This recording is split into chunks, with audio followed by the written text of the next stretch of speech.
귀한 찬양 감사합니다. 이 시간 함께 나누실 말씀 사무엘하 13장 30절에서 39절까지 말씀입니다.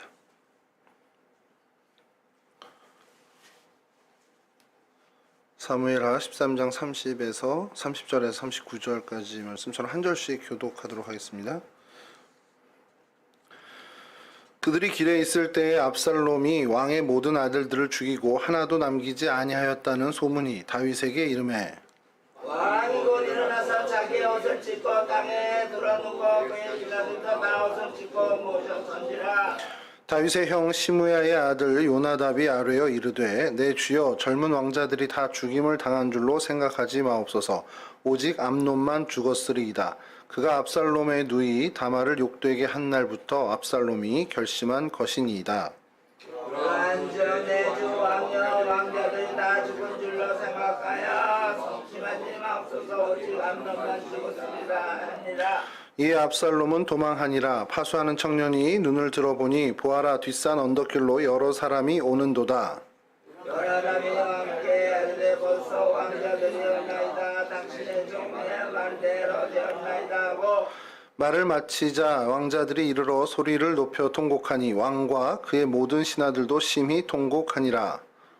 압살롬은 도망하여 구술왕 암논의 아들 담에게로 갔고 다윗의 날마다 그 아들을 만져맞을 바니라. 압살롬이 도망하여 그술로 가서 거기에 산지 3년이라.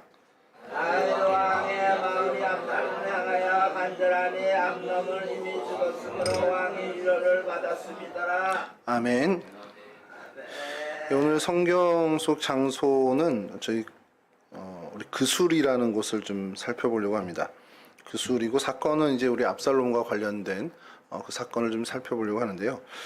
그술이 되게 생소하죠. 이렇게 많이 등장하지는 않고요. 또 신약에서는 그 이름이 전혀 다른 지역으로 나오기 때문에 구약의 요 대목 정도만 저희가 보고는 그렇게 뭐 그냥 잊어버릴 수 있는 그런 동네이기도 합니다. 그술은 게슈르라는 이제 히브리어의 그 발음이 이제 그술, 저희 말로 할 때 그술이 됐는데, 다리라는 뜻을 좀 갖고 있어요. 연결하다, 뭐 이런 어떤 중간 짓다. 그러니까 이 다리가요, 그냥 브릿지의 개념도 있지만, 양다리의 그 다리도 갖고 있는 그런 뜻입니다. 이 지역에, 이 그술이란 지역에 있는, 그술은 나라죠. 그 작은 나라다 보니까, 이 강대국 사이에서 힘의 균형이 치우치는 쪽에 외교 정책을 피는 어떤 그런 모습들이 역사적으로 계속 등장을 해요. 그러다 보니 그 이름에 걸맞는 이 양쪽의 양다리를 좀 거친 것 같은 그런 어떤 의미에서도 이 그술이 좀 어울리는 말이라는 평가를 좀 받기도 합니다. 이렇게 말씀드려도 뭐 도대체 거기가 어딘지 잘 모르실 테니까 사진을 좀 먼저 볼 텐데요. 첫 번째 사진이 보여주시면 이 지도입니다. 이 가로 지도를 좀 많이 찾아야 되는데 뭐 이렇게 좀 자료를 찾으면 이렇게 이스라엘이 기니까 저희 나라처럼 이렇게 반도처럼 길다 보니까 사진이 다 이렇게 세로로 된 게 좀 많아요. 그래서 보시면 좀 보이십니까? 동그라미 빨간 걸로 쳐놨는데 그술이라고 돼 있죠. 예, 요 지역입니다. 그러니까 갈릴리 호수의 이제 북동쪽 이고 그 너머로 더 올라가면 헤르몬산이 있겠죠. 그리고 요단강의 이제 첫 근원이 된 헤몬산 거기서부터 이렇게 그 지역이 이제 그술 땅인데 정확히 어느 딱 지점에 있는 도시를 지칭하기 좀 어렵고요. 그래서 그 지역을 이제 그술이라고 합니다. 다음 사진을 보여주시면 이제 갈릴리 호수 주변에 있는 여러 동네죠. 고라신도 보이고 가버나움도 보이고 우리 익숙하지 않은 동네 이름도 보이는데 이제 그게 요즘 불려지는 이름이기도 한데요. 그 상부 요단강에 있는 벳세다를 좀 주목했으면 좋겠습니다. 네. 아까 그술이 어디 쪽의 방향이 어디라고 했죠? 갈릴리 호수의 북동쪽이죠. 그래서 이 벳세다 지역하고 가장 가까운 그런 이제 이렇게 지도상으로 그렇게 볼 수가 있는데 오늘날의 이 지역이 에텔이라는 이제 도시 이름을 갖고 있어요. 이 벳세다와 이 그술이라는 이 동네가. 근데 여기를 이제 구글링을 해서 구글 지도를 가면은 요게 나옵니다. 그술을 쳐도 다음 사진입니다. 그술을 쳐도 벳세다를 쳐도 여기가 딱 또 지점이 나오고 요 빨간 지점이 나온 것이 이제 뭐라고 써 있죠. 써 있고 거기를 클릭하면 고대 유적지 해가지고 쫙 이제 사진들이 뜨는데 그러니까 우리 그 히브리어 아람어 다 이제 동일하게 벳 그럼 집이잖아요. 벳사이다 이렇게 발음이 돼요. 벳사이다 그러면 좀 뭐 같습니까, 여러분?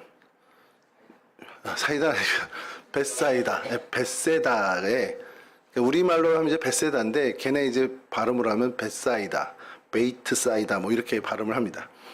그래서 이 벳세다가 계속 그 수를 검색하고 그 수를 막 자료를 찾으면 계속 이 벳세다가 등장을 해서 구글 지도마저도 왜 이러지라고 이제 좀 더 이제 그 오기가 생겨서 들어가다 보니까 이 땅이 신약에 와서는 그냥 벳세다 동네가 된 겁니다. 쉽게 얘기해서. 그러니까 여기가 이제 가장 갈릴리 호수에 가까운 동네다 보니까 이제 벳세다로 이렇게 됐는데 그 이름이 이제 어부의 집이기 때문에 말씀드린 벳이 제 집이라는 뜻이잖아요.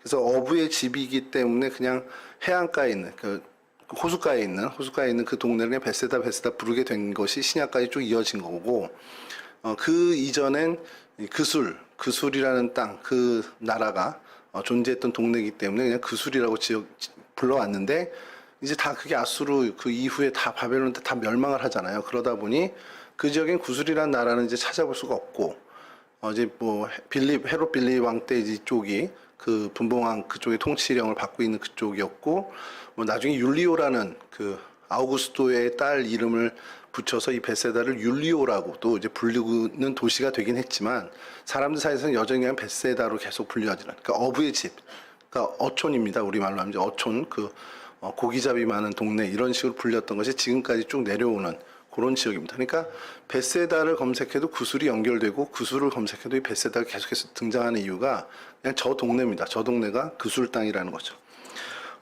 다음 사진 보여주시면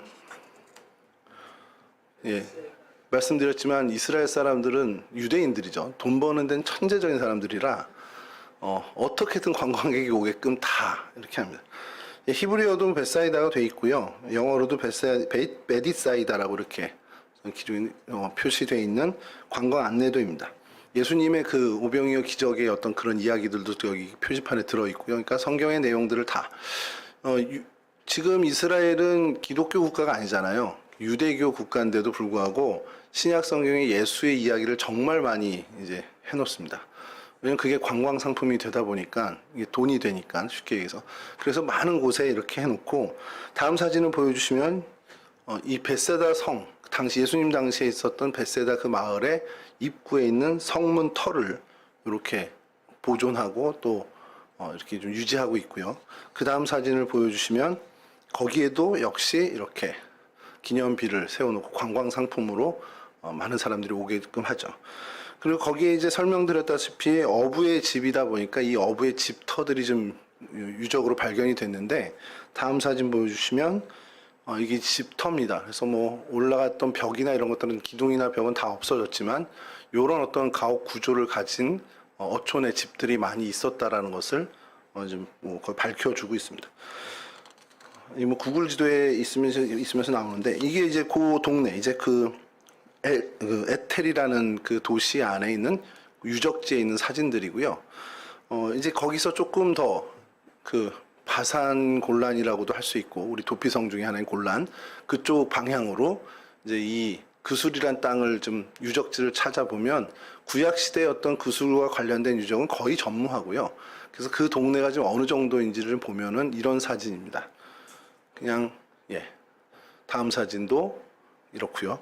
그 다음 사진도 예 이렇고요. 그 다음 사진도 예 이렇습니다.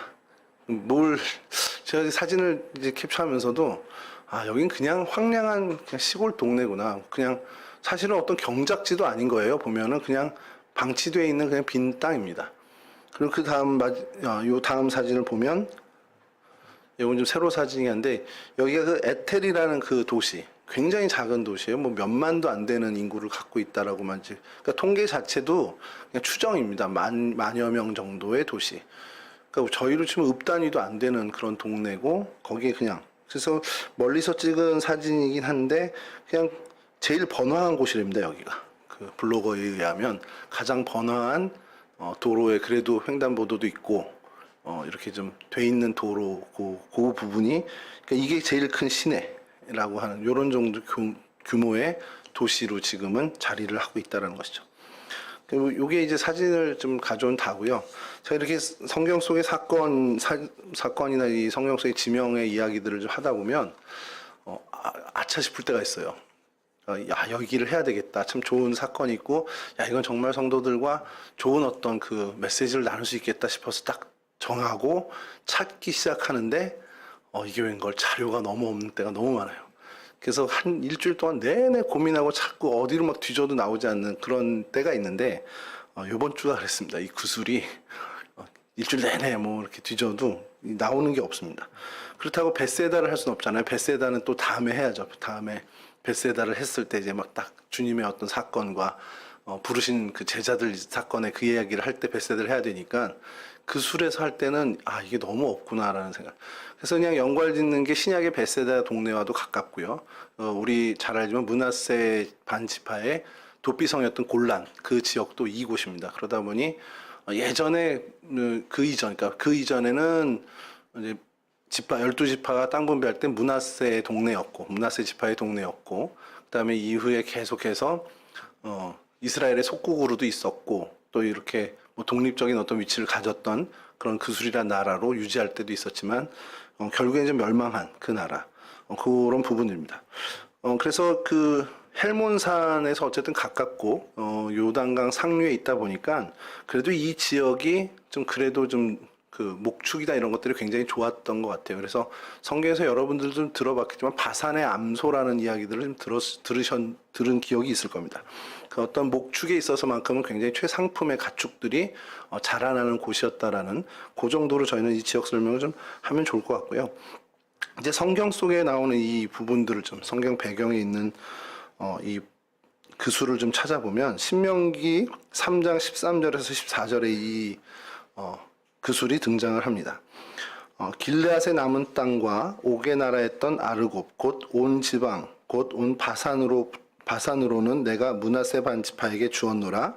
바산을 옛적에는 르바임의 땅이라 부르더니 므낫세의 아들 야일이 그술 족속과 마아가 족속의 경계까지 아르곱 온 지방을 점령하고 자기의 이름으로 이 바산을 오늘날까지 하봇 야일이라 불러오느니라. 그러니까 이제 바산이랑도 같이 연관돼서 계속 등장을 하고요. 이게 므낫세 반지파죠. 엄밀히 얘기하면 므낫세 지파의 땅이 되었다라는 것.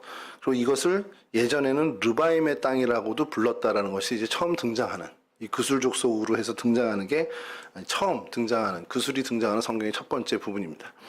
르바임 땅이라고 부른 이유는 여기가 원래 뭐 이제 그술 족속 마아가 족속 외에도 그 르바 족속이라는 사람들이 여기서 거주를 했어요. 근데 이 르바 족속은 그 역사의 자료에 의하면 거인족에 속하는 사람들입니다. 그러다 보니까 르바 족속의 땅, 그러니까 르바 족속에 거하는 땅, 그러니까 그들의 나라 이렇게 하다 보니 르바임의 땅이라고 불렸던 부분들이 있었고요. 근데 이제 그 이후에 성경에서 계속해서 등장하는 그 땅의 이름은 그술 족속이 살았지만 그술 땅이라고 하지 않고 거의 바산이라는 명칭으로 계속해서 불려지게 됩니다.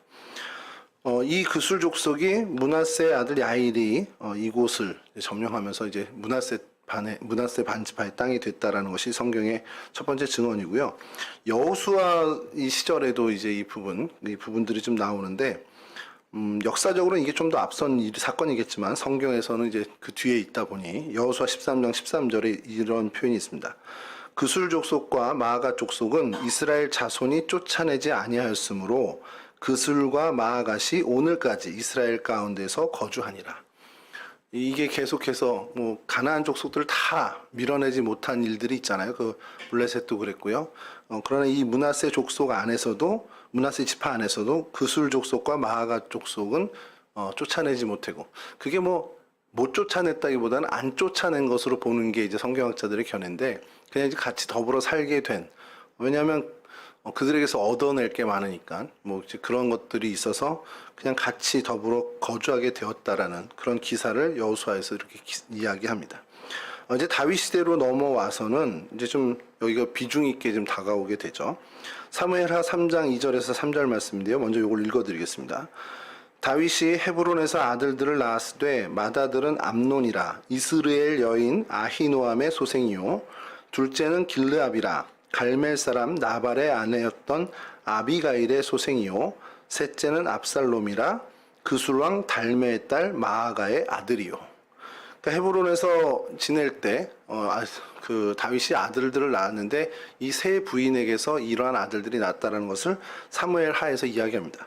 근데 뭐 잘 알죠. 뭐 우리 뭐 암논 뭐 첫째는 우리 뭐 잘 알고 또 아비가일은 우리가 그 사건 나발 이야기를 좀 아니까 그것도 유명한 사건이고 압살롬도 저희들이 잘 알고 있는 뭐 워낙에도 유명한 사람이고 이렇게 성경의 사건이 굵직한 사건이 있다 보니까 아는데 그 압살롬의 어머니가 그술 왕 달메의 딸 그러니까 마아가라는 사람이었다는 겁니다. 그러니까 이제 마아가가 그술 왕의 공주였던 거죠.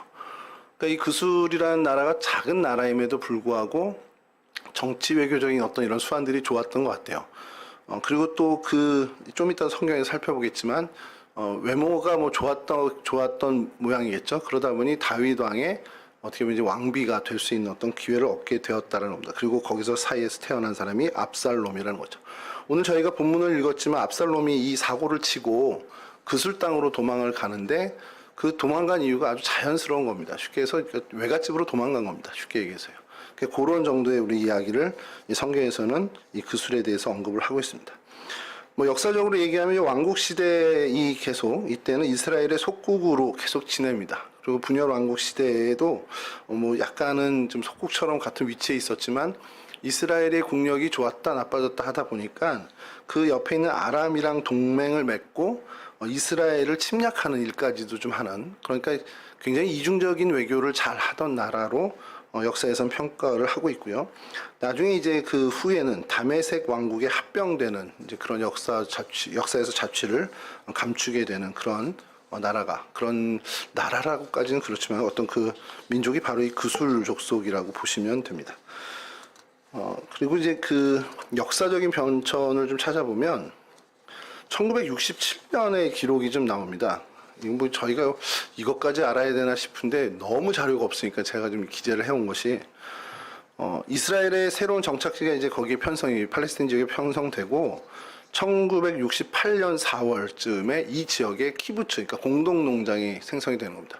그러니까 요거를 좀 조금만 좀 설명을 드리면 이 키부츠가 그 지역에 있다 없다가 왜 중요하냐면 그 국경에 이스라엘 땅 아니든 상관없이 이스라엘이 그냥 우겨서 키부츠라는 걸 어디든 만들잖아요.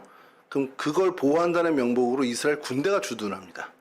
그러니까 요르단 땅에 뭐 어디 땅에 뭐 팔레스틴 자치구역에 키부츠가 형성됐다. 키부츠를 만들었다. 그러면 그 안전 보호를 위해서 이스라엘 군대가 들어간다라고 보시면 돼요. 그러니까 그게 계속 지금 중동에서 반복되는 이스라엘의 그 갈등 구조거든요.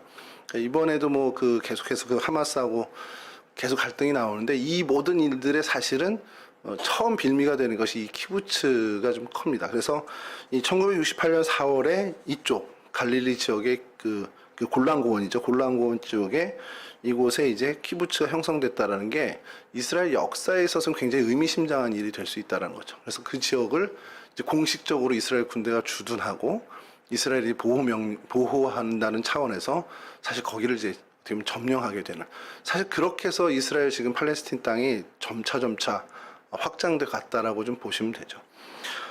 그리고 난 다음에 뭐 아마르나 서신이라는 뭐 그런 자료도 있고 뭐 이러면서 오늘날 키르벳 아윤이라는 그 지역으로 또 이제 명칭이 되기도 하고 하는데 이런 것들은 뭐 그렇게 큰 중요한 것은 아니고요. 그래서 이곳이 굉장히 역사적으로 좀 어떻게 보면 목축이나 이런 것들이 물이 풍부하고 목초지가 잘 형성됐다는 걸로 인해서 많은 주변의 왕국들이 점령을 하고 눈독을 들였던 그런 지역이라는 것. 그래서 뭐 지형과 기후 이런 것들도 자료들을 찾아보면 북쪽의 헬몬산에서 시작돼서 이제 갈릴리 호수까지 흐르는 이제 북쪽 이제 우리나라 북한강 얘기하는 것이 북쪽 요르단 강이 굉장히 이제 그 지역을 참 어떻게 보면 좋게 만들어서 훌라 분지라는 그 분지를 형성을 한답니다. 그래서 그곳에서 많은 강수량 또 풍부한 물 이런 것들을 공급받아서 굉장히 좋은 여러 가지 어떤 풍성한 이제 작물들이라든지 생산물들이 나온다라는 그래서 많은 사람들이 좀 눈독을 들이는. 근데 그런 어쨌든 지형과 기후인데 아까 사진에서 보셨지만 그 실제로 그렇게 개발은 키부츠 외에는 이렇게 개발이 되지 않고 있는 현실이기도 하고요. 이런 정도의 어떤 이 모습이 이곳의 그 모습이고, 제가 이제 그 조사한 것 중에 좀 아까 처음에 좀 잘 말씀을 좀 드렸던 것 중 하나가, 이곳의 이름들이 좀씩 이제 시대마다 달리 불려지고 있단 말이죠. 그래서 그 왜 그런 것이냐더니 찾아보면은 율리아스, 베세다 율리아스라는 이름으로 불린 시절이 꽤 길어요. 그래서 이게 왜 그런가 그랬더니 로마 황제 아수구도의 딸 율리오, 그러니까 줄리아죠. 영어로시 그러면 줄리아라는 사람이 있었는데 이 친구가 이제 추방을 당하게 됩니다. 뭐 황제한테 뭘 밑보였는지 모르지만, 근데 이제 나중에 이제 복권이 되고 어떤 이런 과정들 속에서 이 헤롯 빌립이 그 아구스도에게 잘 보이기 위해서겠죠. 잘 보이기 위해서 그 호수 근처에 있는 디베레아 뭐 이런 어떤 뭐 그런 바다 뭐 이렇게 이름을 뭐 가이사라 뭐 빌립보 이렇게 이름을 붙이듯이 이 딸의 이름을 기념하기 위해서 한 도시에다가 율리오라는 이름을 붙이게 돼요. 근데 그 도시가 아까 말씀드린 베세다였습니다. 그러니까 베세다를 율리오로 불러라 이렇게 했겠죠, 처음에. 근데 그 율리오라고 사람들이 부르지 않고 그냥 베세다라고 계속 부르니까 그 이후에는 베세다 율리오 이렇게 이제 불리게 된 그런 역사적인 사건도 있고, 이후에는 그게 좀 변형돼서 그냥 율리아스라고 불리기도 하고, 또 리비아 율리아스라고도 잠깐이지만 불렸던 그런 지역이 바로 요 지역이었다라는 겁니다. 그 아까 말씀드린 훌라분지처럼 이제 그 굉장히 좋은 환경의 어떤 그런 부분들이고, 그러다 보니까 풍부한 강수량 어떤 이런 것들로 인해서 많은 그때 당시에 곡창지대였는데 오늘날에는 좀 이제 그것과는 전혀 다른 어떤 모습을 갖고 있습니다. 이게 계속해서 그 패권이 바뀌게 되는데요. 수리아가 점령하기도 하고 아람이 점령하기도 하고, 그래서 이제 그것을 좀 정리를 해보면 그술이란 족속이 처음에 그곳에 있었던 것 같아요. 그 역사 어떤 기록에 있어서는 그술이 최초인데, 그게 이제 아람, 그러니까 수리아죠. 오늘날의 시리아, 여기서 점령을 하게 되고, 이후에 블레셋에서도 점령을 하게 되고요. 또 이 이후에 다시 수리아, 그 아람이 다시 점령하고, 이 이후에 아수르가 점령을 하게 되고, 그 다음에 이제 바벨론, 그 다음에 저희가 알고 있는 그 역사 순서대로 페르시아가 점령하게 되고, 그리고 그리스와 로마 이 시대를 거치면서 이제 와서는 이제 그 이스라엘 땅에 어쨌든 간에 정착하게 된 동네입니다. 나중에 이제 베세다를 할 때 좀 설명을 더 드리겠지만, 로마에 멸망하게 되면서 이 어촌의 위상이 굉장히 떨어지게 되는 어떤 그런 부분들이 좀 그런 사건들이 있는데, 그런 건 나중에 좀 베세다를 좀 할 때 좀 설명을 좀 드리도록 하겠습니다. 그래서 오늘 이 그술을 저희가 살펴보면서 그럼 여기에서 있었던 사건이 뭐가 좀 우리가 좀 주목해 보면서 교훈을 좀 얻을까 싶은 것이 그냥 오늘 본문에 나온 압살롬이 망명한 그 사건입니다. 당연히 외갓집으로 도망간 거는 이제 압살롬 입장에서는 굉장히 자연스러운 일인데, 이 일이 사실은 좀 처음에는 그냥 도망간 일이겠지라고 한 것이지만 훗날에 좀 많은 복선을 좀 갖게 되는 사건이 되는데요.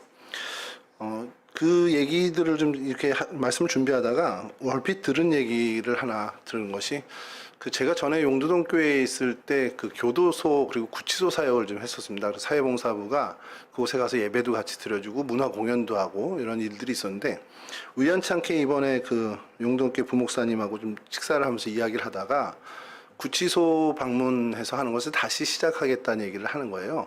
그래서 제가 그 기억들을 좀 떠올리게 되면서 이런저런 조언을 했죠. 가서 절대 눈 마주치지 마. 그리고 자매들은 가면 안 돼. 이렇게 얘기까지 좀 쭉 하면서 얘기를 하다가, 제가 그때 그 구치소 사역을 하는 목사님한테 들은 얘기를 좀 한 가지가 떠올라서 그 부목사님하고 좀 얘기를 한 것이, 우리나라 그 교도 행정이라는 것이 좀 잘 돼 있죠. 시스템적으로는 잘 돼 있는데 실질적으로 이렇게 잘 돼 있지 않은 부분 중에 하나가 경범을 지은 경범죄, 그러니까 가벼운 죄를 짓고 형이 좀 낮게 들어간 사람들을 따로 모아야 되는 부분들이 있는데, 그게 이제 노력은 하는데 어쩌다 보면은 그 중범죄자들과 같은 방에 엮이게 되는 경우가 좀 덜어 있다는 거예요. 근데 그러면 그렇게 수감된 사람이 그들과 같이 지내다가 뭐 1년이면 1년, 뭐 6개월이면 6개월 지내다가 더 많은 범죄 기술을 연마해서 나온다라는 겁니다. 그러니까 방법들을 좀 알게 된 거죠. 그래서 어떻게 보면 출소한 다음에 더 그보다 중한 범죄를 짓는 일들이 반복되는 그런 일이 있어서 교도 행정을 맡은 분들이 그게 굉장히 큰 숙제라는 얘기를 제가 들은 적이 있거든요. 근데 그것을 그 얘기를 하다가 떠오르다가 그때 한참 이 말씀을 준비할 때였으니까 압살롬이 이런 경우가 될 수 있겠구나 생각을 한 겁니다. 그래서 이제 말씀을 좀 준비하다 보니까 그냥 제 관점에서 이제 계속 그 관점으로 본 거죠. 압살롬이 도망을 가서 형을 우발적이든 계획적이든 살해했잖아요. 뭐 과실치사가 됐든 아니면 진짜 계획적인 살인이 됐던 그 죄도 뭐 중요한 죄죠. 그것도 굉장히 심각한 죄지만 그것을 지었던 사람이 그 술당으로 가서 3년을 머무는 동안에 갱생이 되고 한 것이 아니라 돌아와서 더 큰 사고를 치게 되잖아요. 이제 그런 것들을 좀 보면서 우리 이제 교도 행정의 어떤 그 얘기를 나누는 가운데 그 이야기를 좀 생각하게 되었습니다. 그래서 그 관점으로 좀 오늘은 좀 말씀을 나누려고 하는데요. 압살롬은 그 이름 뜻이 아부샬롬을 합친, 그러니까 복합 단어입니다. 압살롬은 이제 나누면 아부와 샬롬. 아부와 샬롬 하면은 뭐겠습니까? 적어도 하나는 아시죠? 한 단어는 샬롬이라는 단어 아시잖아요. 압살롬이 아부샬롬이면 뭔가 평화와 관련된 이름일 거 아니에요. 그래서 평화로운 아들이란 뜻입니다. 아부샬롬이. 그러니까 평화의 아들 이런 뜻을 갖고 있는데 그 이름과는 전혀 다른 인생을 살게 되죠. 성경에 등장하는 많은 신앙의 위인들이요, 사실 그 이름에 걸맞는 모습들을 저희들이 좀 많이 발견하게 됩니다. 그 대개가 다 그런데 아닌 경우가 가끔 나타나는데 그 중에 하나가 이 압살롬이 아닌가라는 생각을 하게 됐습니다.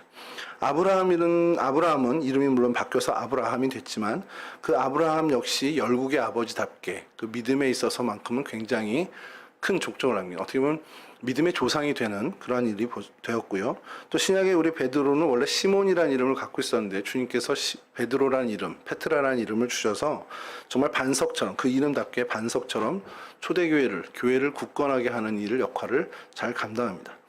그러니까 하나님이 뭐 선물로 주신 이름이건 부모를 통해서 이렇게 하나님이 짓게 한 이름이건 간에 그 이름에 어울리는 사람들이 참 많은데 이 압살롬은 전혀 그렇지 못한 사람 중에 하나였다는 겁니다.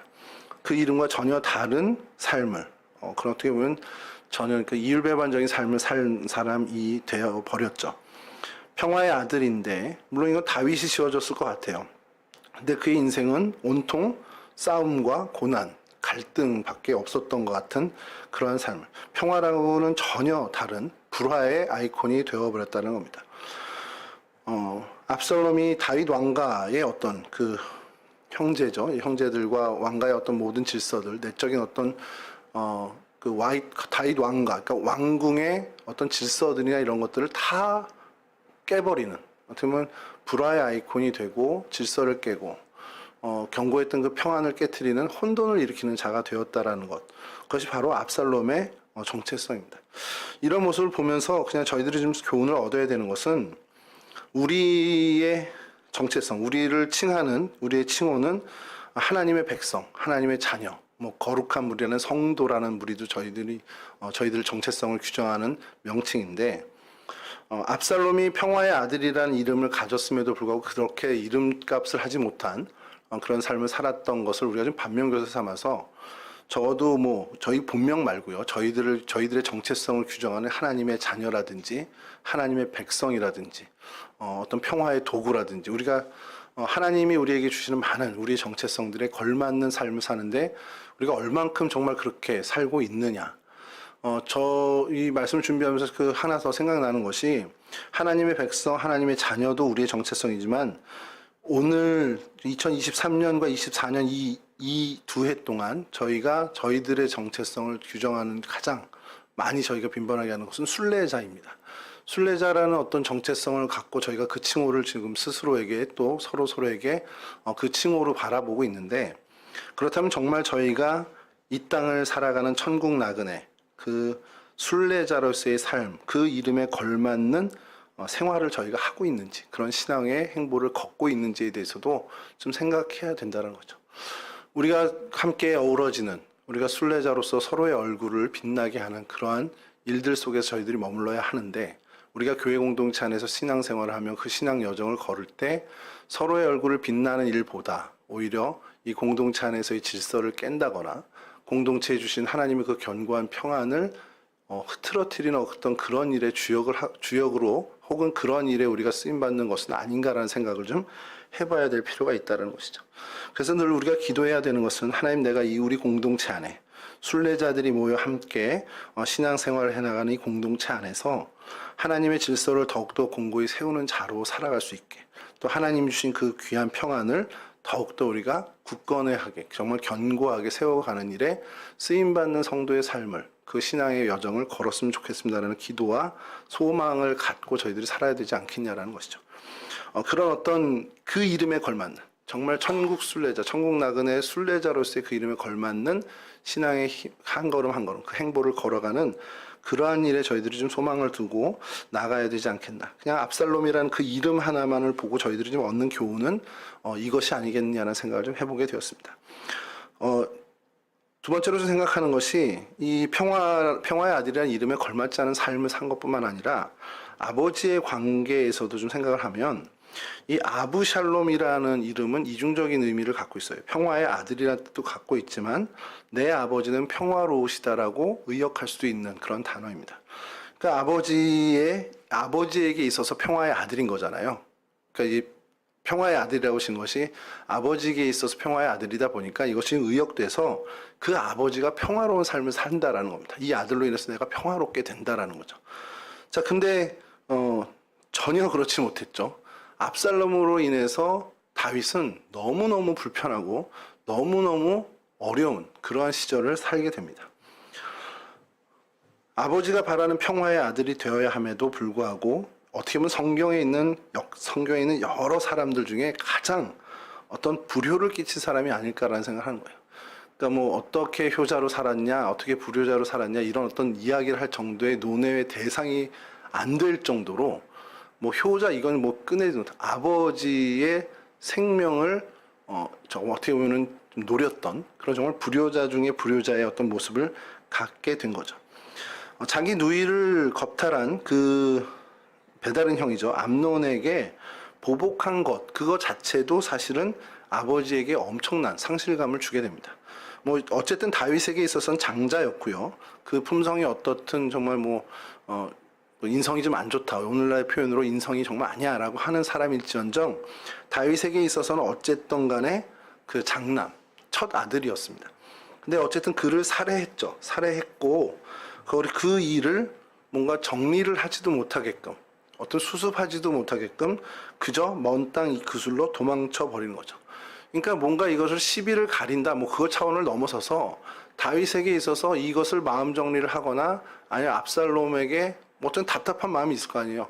내가 어쨌든 간에 용서를 할 수 있는 어떤 그런 부분들도 상당히 오랜 기간 뒤로 밀어버리는 그런 용서의 기회조차도 박탈해버리는 그러한 행동을 벌였다라는 겁니다. 그 이후에는 어떻게 됐습니까? 다시 돌아와서는 모반을 꾀해서 다윗을 대항했고 다윗이 정말 피난을 준비도 못한 채 그냥 그 준비도 못한 채 도망을 가야 되는 그러한 상황까지도 몰아가게 됐죠. 이건 뭐 아버지에게 큰 죄를 지은 것뿐만 아니라 그 국가 공동체에게도 큰 위해를 가한 것이고 한 걸음 더 나아가서는 다윗을 기름 부어 세운 하나님에게까지도 대항하는 어떻게 보면 그런 의미를 갖는 엄중한 죄악을 벌이게 되었다라는 겁니다. 하나님의 자녀들이 마찬가지예요. 저희들도 마찬가지인 게 우리 인생을 살아가면서 뭐 우리 육신의 아버지에게 효도를 하는 건 뭐 당연한 일이겠지만요. 하나님의 뜻을 거스리는 것에 대해서 내가 정말 주동의 역할을 하고 있는 것인지, 이 내가 걸어가고 내가 주장하고 내가 힘쓰고 있는 이 일이 하나님의 뜻과는 어느 정도 일치하고 있는지를 우리는 늘 고민을 해야 한다는 거죠. 내 정의감에서 시작했습니다. 압살롬이 사실 한 것은요, 이따도 좀 말씀드리겠지만 심정적으로는 좀 동의가 가요. 그 내 누이를 그렇게 했던 것에 대한 복수나 보복에 대해서는 심정적으로 그렇게 가지만 어쨌든 그 결과값만 놓고 봤을 때 그가 굉장히 중차대한 범죄를 저질렀다라는 것이죠. 그러면 그가 열심을 갖고 마음을 품고 있었던 것들이 이게 정말 하나님의 뜻과 일치하나, 한 번이라도 하나님과의 어떤 그 씨름이 있었다라면 이것이 좀 이렇게까지는 흘러가지 않지 않았을까라는 생각을 해보게 됩니다. 물론 역사에는 뭐 만약이라는 것이 없기 때문에 저희가 그냥 상상만 하는 거지만 우리의 인생에서는 좀 그런 일이 없어야겠다는 거죠. 내가 열심을 내는 일이 하나님의 뜻에 정반하는 일이 된다면 그것처럼 얼마나 딱한 일이 어디 있겠습니까? 나는 정말 열심을 내고 혹 내가 이거 하나님의 뜻이구나라고 생각하고 하나님을 위해서 하는 일을 하는데 사실은 실상은 하나님을 방해하고 성령을 회방하는 일이 된다면 그 인생만큼 불쌍한 인생은 없다라는 것이죠.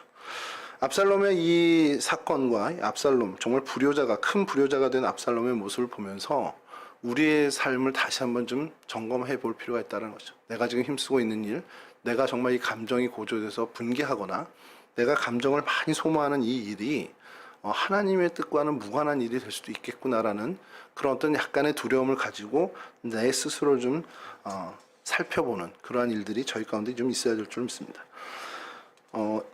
또 하나 이제 이 압살롬을 평가하는 것 중에 하나가 이 압살롬이 굉장히 준수한 용모를 가지고 있었단 말이죠.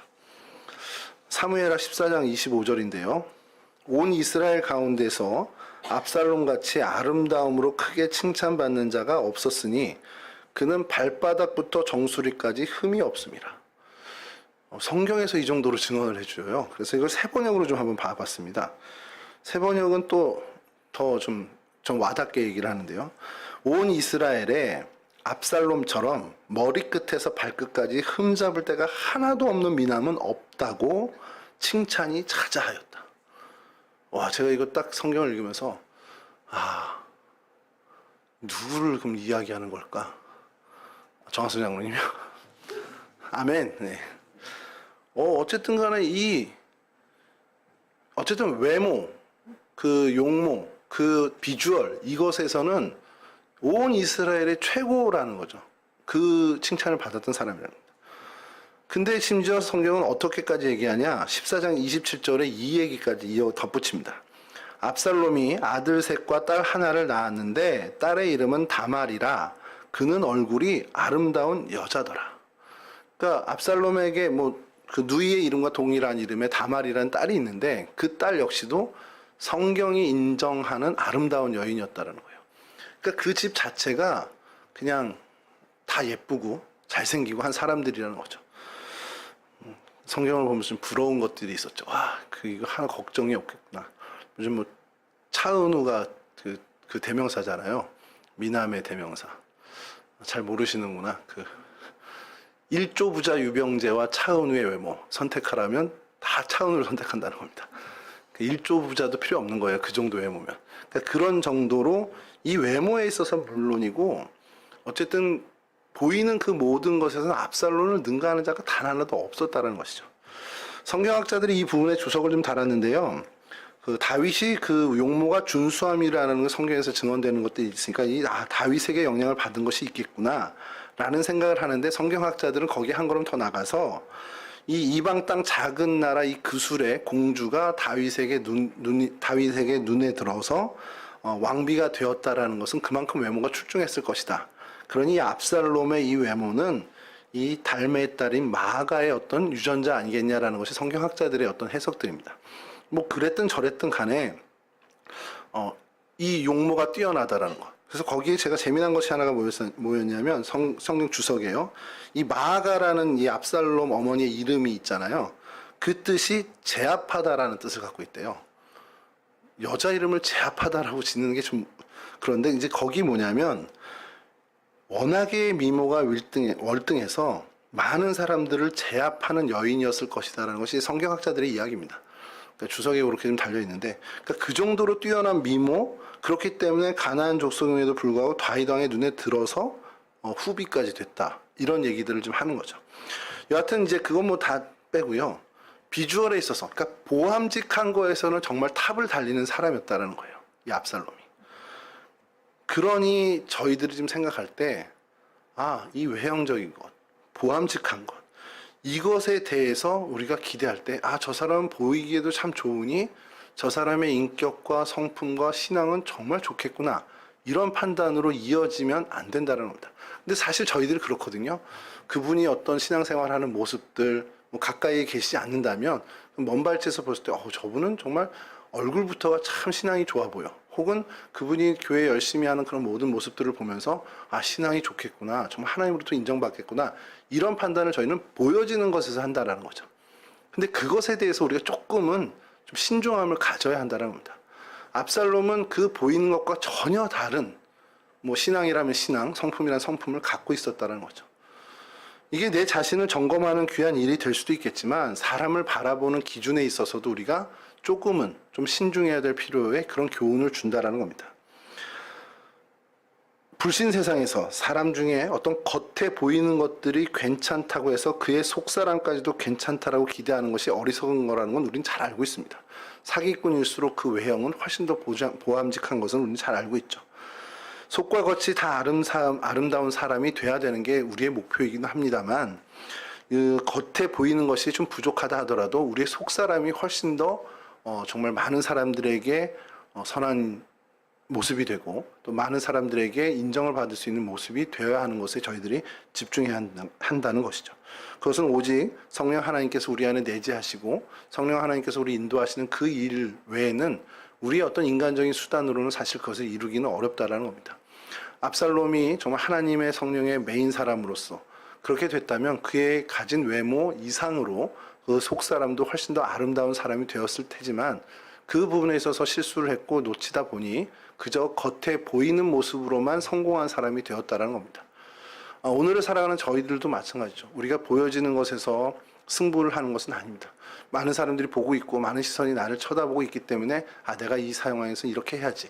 물론 그것이 아예 필요 없는 것은 분명히 아니지만 우리가 더 집중해야 되는 것은 내 겉모습으로 드러나는 어떤 그런 인정받는 것이 아니라 내 속사람, 사람들은 볼 수 없는 하나님으로부터 인정받는 내 속사람의 강건함에 더 우리는 힘써야 한다는 것을 우리가 이 교훈을 좀 얻어야 한다는 것이죠.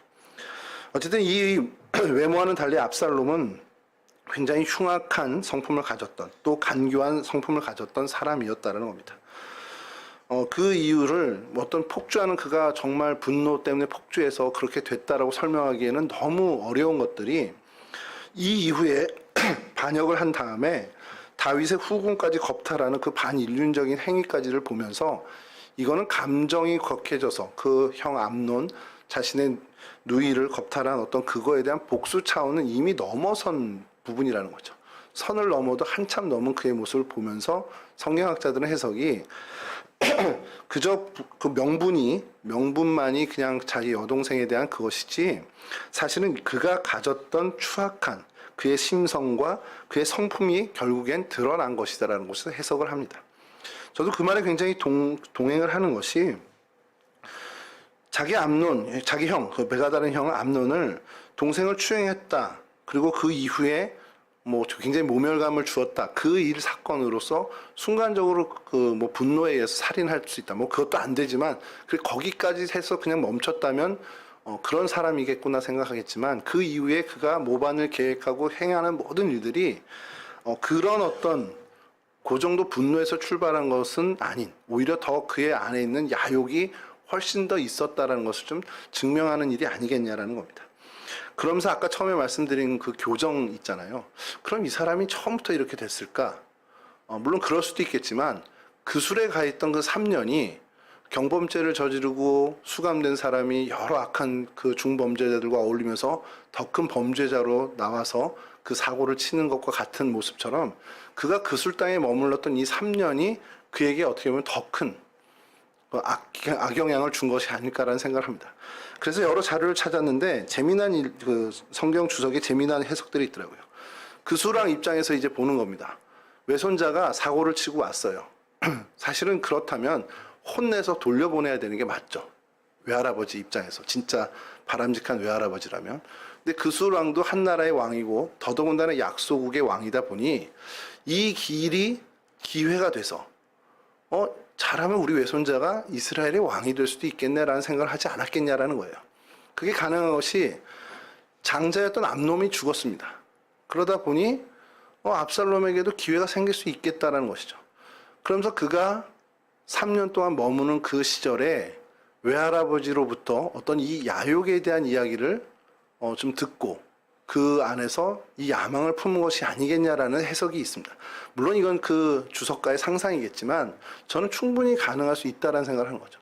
그래서 그가 구술에서 머무는 3년이 그가 회개하고 뉘우치고 정말 어떻게 보면 돌이켜야 되는 시간이었어야 함에도 불구하고 그렇지 않고 오히려 하나님을 거역하고 아버지를 거역하고 민족을 어떻게 보면 위해하는 그러한 성품으로 더 악한 자로 바뀌게 된 시간이 되지 않았겠냐라는 것이죠. 그런 모습을 생각한다 보면 저희는 정말 우리 안에 있는 혹시 그술과 같은 그런 곳이 있다면 항상 그것을 우리는 경계해야 된다는 것이죠. 근데 이 성경 그 학자가 계속해서 그 주장하는 것은 아까 처음에도 말씀드렸지만 이 그술 자체가 이중 외교에 뛰어난 나라였다라는 거예요. 그러니까 그만큼 겉과 속이 다른 그런 어떤 이중 플레이를 잘하는 것이었고 그건 당연히 그수랑 달메가 그런 일에 어떻게 보면 탁월했던 사람이라는 것을 증명하는 것이죠. 그러다 보니 이 압살롬이 그 외할아버지 그리고 그 구술 땅에 있는 모든 가치관의 영향을 받아서 이와 같은 악한 자로 더 어떻게 보면 악영향을 받은 것이라는 거죠. 그럼 우리 주변에 내 인생에 그술과 같은 역할을 하는 것이 있겠냐 없겠냐는 걸 좀 살필 필요가 있다는 거죠. 나로 하여금 하나님 앞에 나아가 회개하고 혹은 하나님과 더 친숙한 관계에 힘써야 하는데도 불구하고 그것에 악영향을 주는 내 주변에 사람이 될 수도 있고요. 자리가 될 수도 있고 시간이 될 수 있고 내 습관이 될 수 있고 내 버릇이 될 수도 있습니다. 내 습성과 내 습관 중에 혹 그술과 같은 계속 그냥 놔두면 하나님의 사람으로 성장하고 나아가는데 어떻게 보면 악영향을 줄 수 있는 습관이나 버릇이나 생활 태도나 이런 것들이 있다면 얼른 우리는 끊어내야 한다는 거죠. 아, 그게 나에게 그술이 되겠구나. 이 일이 나에게는 그술과 같은 영향을 주겠구나. 아, 저 사람과 어울리는 것이 나에겐 그술과 같은 일이 될 수 있겠구나라는 것들을 우리가 얼른 깨달아야 한다는 겁니다. 왜냐하면 그냥 흐르는 대로 놔두면 우리 역시도 압살롬과 같은 어떤 실수를 분명히 할 수도 있겠다라는 겁니다. 말씀 마치겠습니다. 압살롬이 암논을 살해한 부분에 대해서 말씀은 좀 계속 반복적으로 드렸지만 심정적 그래서는 안 되지만 심정적으로 동정해야 하는 부분이 분명히 있어요. 저도 그렇고 여러분들도 그럴 겁니다. 억울한 일을 당한 누이를 보면서 아무것도 할 수 있는 오빠의 마음이니 얼마나 오죽했겠습니까? 요즘 얼마 전에 그 드라마로서 화제를 일으킨 시리즈가 비질란테라는 드라마가 있었는데 자경단 얘기예요. 법적으로 전혀 처벌을 안 받는 그 파렴치한들을 그냥 정말 사적인 복수를 하는 겁니다. 물론 이제 불법이지만 근데 그게 왜 이런 많은 사람들의 시청률이 올랐을까라는 생각을 해보면 우리 사회에 그런 것들에 대해서 어떤 그 정서가 있다는 거죠. 사회적으로도 법적으로도 어떤 처벌을 제대로 받지 못하는 사람들이 그런 파렴치한들이 더 고개 들고 살아가는 모습들이 있다 보니 그것에 대해서 저희들은 공감하는 것들이 이 드라마에 열광하는 것으로 좀 드러났을 것 같습니다. 근데 그런 입장에서 보면 압살롬도 현실에 되게 답답했을 거예요. 아니 세자잖아요. 저희 나라로 치면 세자다 보니 그를 아무도 터치 안 해. 이런 악행을 하고 내 누인을 그렇게 욕보였는데도 불구하고 아무런 제재도 안 하고 다윗도 한마디도 안 하는 거예요. 그런 상황에서 압살롬이 할 수 있는 거 하나도 없었으니 얼마나 무기력했겠습니까? 아무도 처단해주지 않고 바로잡아주지도 않은 그 원망함이 그에게서 그를 부추기고 결국 살해까지 가게 되는 모습을 갖게 했죠. 이 부분에 있어서만큼은 분명히 동정의 그런 어떤 마음이 그래서는 안 되지만 가긴 하는데 이 이후의 생각, 이 이후의 그의 행위라는 겁니다. 그 이후 행함이 뭐 그가 어떤 생각을 하고 계획한 거는 아닐 수 있겠지만 아까도 말씀드린 이 사건을 바로 잡거나 시시비비를 가릴 만한 그런 기회조차도 없앴던 도주의 행각을 보였고 아버지 다윗에게 있어서는 훈계할 수도 그 심정을 헤아리고 위로할 수 있는 기회 또 더 나아가 용서할 수 있는 기회까지도 다 박탈해버리는 행위로 이어졌다는 거죠. 그리고 그곳에서 3년의 시간 동안에 어떠한 모습으로 지냈는지 모르지만 더 악한 이가 되어서 돌아왔다라는 것이 오늘 압살롬을 보면서 저희들이 우리 스스로를 경계해야 되는 부분들입니다. 우리도 실수할 수 있습니다. 살아가는 동안 압살롬처럼 같은 큰 과오는 아니더라도 우리도 실수할 수 있고 잘못할 수 있어요. 그럼 그때 우리는 우리의 그술로 도망쳐서는 안 된다는 겁니다. 도망치지 않고 물론 숨고 싶은 마음이 있고 피하고 싶은 마음이 있지만 우리가 해야 하는 바른 태도는 그때 즉시로 주님 앞에 나가서 회개하고 하나님께 용서를 비는 그 일에 우리는 발빠른 자들이 되어야 한다는 겁니다. 사실 그게 최선의 길이고 그것이 하나님이 바라시는 태도라는 것이죠. 그렇게 된다면 우리는 그술 땅에 가서 더 악한 자로 돌아오는 압살롬 그런 우리가 되지 않을 그런 어떤 가능성은 커진다라는 것이죠. 우리 각자에게 그술과 같은 곳, 그술과 같은 것들이 있을 수 있습니다. 장소일 수도 있고 마음의 자리일 수도 있고 사람일 수도 있고 근데 그것이 우리에게 해결이 아니라는 걸 우리는 정말 명심해야 되고요. 우리는 어쨌든 우리의 모든 문제의 해결은 그술에서가 아닌 하나님께 나아가는 그 길에 있다는 사실을 우리가 놓치지 않아야 한다는 것이죠. 고민이 있고 삶의 문제가 있고 삶의 기도의 제목이 있다면 그술의 어떤 인간의 세상적인 편법이라든지 세상의 어떤 논리가 아닌 하나님 앞에 나와 정직히 울며 통회하며 기도하는 것이 우리에게 필요하다는 사실을 우리가 잊지 말고요. 그러한 모습으로 살아가 하나님의 은혜를 더욱더 누리는 하나님께서 우리를 더욱더 정말 사랑하시고 아끼시는 그 은혜를 누리는 저와 여러분들이 되셨으면 좋겠습니다. 이와 같은 은혜의 주인공들 되시기를 주님의 이름으로 간절히 축원합니다.